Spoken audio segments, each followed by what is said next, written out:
మేడ్చల్ సమీపంలోని కీసరగుట్టలో శివరాత్రి ఉత్సవాలు అంగరంగ వైభవంగా జరుగుతున్నాయి.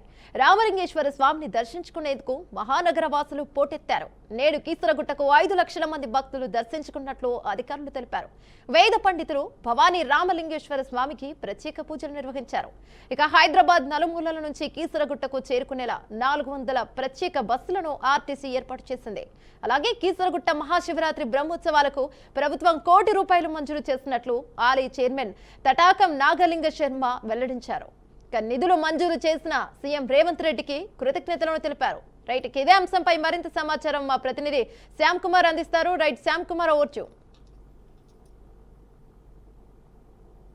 Thank you. తెలంగాణ రాష్ట్ర వ్యాప్తంగా భక్తులు మహాశివరాత్రి ఉత్సవాలను ఘనంగా నిర్వహించుకుంటున్నారు. వేకువజాము నుండే దేవాలయాలకు వెళ్ళడంతో దేవాలయాలు కూడా కిటకిటలాడుతున్నాయి. దేవాలయాల వద్ద భక్తులు బాగా దిగుతున్న పరిస్థితి కనబడుతుంది. మొత్తం మీద చూసుకున్నట్టయితే వేకువజాము నుండే భక్తులు దేవాలయాలకు వెళ్లి పూజలు నిర్వహిస్తున్న పరిస్థితి కనబడుతుంది. ముఖ్యంగా ఈరోజు శివుడికి అయితే గంగా జలంతో అభిషేకాలు అదేవిధంగా అర్చనలు చేస్తున్న పరిస్థితి కనబడుతుంది. ఈ మహాశివరాత్రి సందర్భంగా భక్తులందరూ కూడా శివుడికి మాత్రం విశిష్ట పూజ అయితే నిర్వహిస్తున్న పరిస్థితి కనబడుతుంది. మొత్తం మీద మనం చూసుకున్నట్టయితే తెలంగాణ రాష్ట్ర వ్యాప్తంగా ప్రముఖ దేవాలయాల వద్ద మాత్రం భక్తులు భారీగా చేరుకోవడంతో దేవాలయాన్ని కూడా కిటకిటలాడుతున్న పరిస్థితి కనబడుతుంది. ముఖ్యంగా తెలంగాణలోని వేములవాడ వద్ద ఉన్నటువంటి రాజరాజేశ్వరి ఆలయంలో మాత్రం భక్తులు భారీగా వచ్చి చేరడంతో దేవాలయం వద్ద మాత్రం భక్తులు భారీగా వచ్చి చేయడంతో బాలు తీరిన పరిస్థితి కనబడుతుంది. అక్కడ దాదాపు వేములవాడ దర్శనానికి దాదాపు భక్తులకు మాత్రం 8 నుండి 9 గంటల సమయం పట్టే అవకాశం ఉందని చెప్పేసి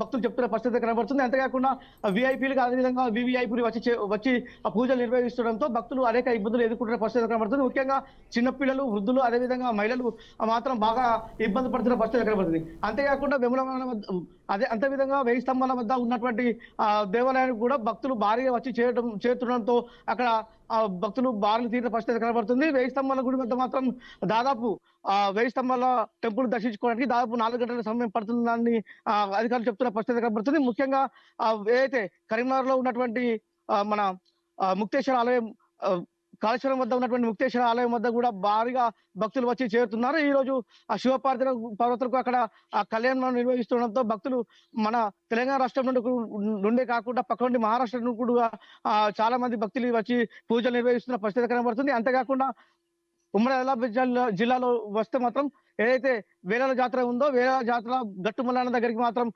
తెలంగాణ రాష్ట్రం నుండి కాకుండా మహారాష్ట్ర నుండి భక్తులు భారీగా వచ్చి అక్కడ ఆ పూజలు నిర్వహిస్తున్న పరిస్థితి కనబడుతుంది. అంతేకాకుండా బెల్లంపల్లి దగ్గర ఉన్నటువంటి ఆ బుగ్గ రాజేశ్వర టెంపుల్ కు కూడా చాలా మంది భక్తులు వచ్చి పూజలు నిర్వహిస్తున్న పరిస్థితి కనబడుతుంది.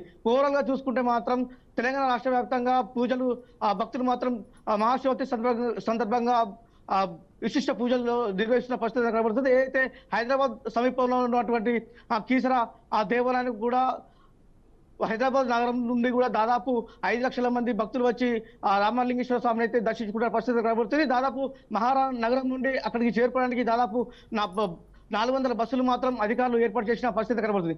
ఓవరాల్ గా చూసుకుంటే మాత్రం తెలంగాణ రాష్ట్ర వ్యాప్తంగా భక్తులు మాత్రం శివునికి మహాపూజలు నిర్వహిస్తున్న పరిస్థితి కనబడుతుంది. అంతేవిధంగా కాకుండా ఈ రోజు భక్తులందరూ కూడా శివునికి ఉపవాస దీక్ష చేపడుతుంటారు. అదేవిధంగా రాత్రి పూట 12 గంటలకు మహాపూజ నిర్వహిస్తుంటారు. ఓవరాల్ గా చూసుకుంటే మాత్రం ఈ రోజు జాగరణ చేస్తూ మహాపూజలు నిర్వహిస్తుంటారు. ఓవరాల్ గా చూసుకుంటే మాత్రం తెలంగాణ రాష్ట్ర వ్యాప్తంగా శైవ దేవాలయాన్ని కూడా ఓం నమ శివాయ నామస్మరణతో మానవుతున్న పరిస్థితి కనబడుతుంది.